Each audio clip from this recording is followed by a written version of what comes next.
Jamaica கிங்ஸ்டனில் நடைபெற்ற போட்டியில் 4 சுழற்சிகள் வெற்றி பெற்று மேற்கிந்திய தீவுகள் அணி முதலில் களத்தெடுப்பில் ஈடுபடுவதற்கு தீர்மானித்தது.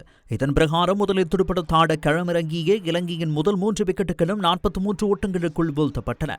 அணித்தலைவர் குசல் மெண்டிஸ் 31 ஓட்டங்களை பெற்றார். தசுன் சாணக்க மற்றும் கமில் மிஸ்ரா ஜோடி 5வது விக்கெட்டுக்காக 42 பந்துகளில் 103 ஓட்டங்களை பெற்றனர். தசுன் சாணக்க 24 பந்துகளில் 58 ஓட்டங்களை பெற்றார். 5 பவுண்டர்கள் மற்றும் 4 சிக்சர்கள் அதில் அடங்குகின்றன. கமில் மிஸ்ரா 61 ஓட்டங்களை பெற்றார். இதன் பிரகாரம் இலங்கை அணி 20 ஓவர்கள் நிறைவில் 6 விக்கெட் இழப்புக்கு 194 ஓட்டங்களை பெற்றது. பதிலுக்கு துடுப்படுத்தாடிய மேற்கிந்திய தீவுகள் அணி 7 ஓட்டங்களை பெற்றிருந்த போது துனித் வெல்லாலகி 1வது விக்கெட்டினை வீழ்த்தினார்.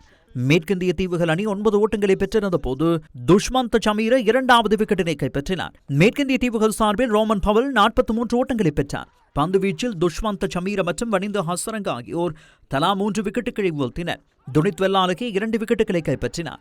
195 ஓட்டங்கள் என்ற வெற்றி இலக்கினை நோக்கி பதிலுக்கு துடுப்படுத்தாடிய மேற்கிந்திய தீவுகள் அணி 18 ஓவர்கள் நிறைவில் சகல விக்கெட்டுகளையும் இழந்து 157 ஓட்டங்களை மாத்திரமே பெற்றது.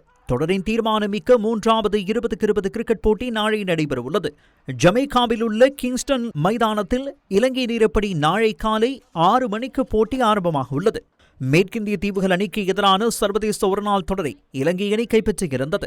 இலங்கை அணி 23 வருடங்களின் பின்னர் ஒருநாள் தொடரை மேற்கிந்திய தீவுகள் மண்ணில் வெற்றி கொண்டிருந்தமையும் சுட்டிக்காட்டத்தக்கது.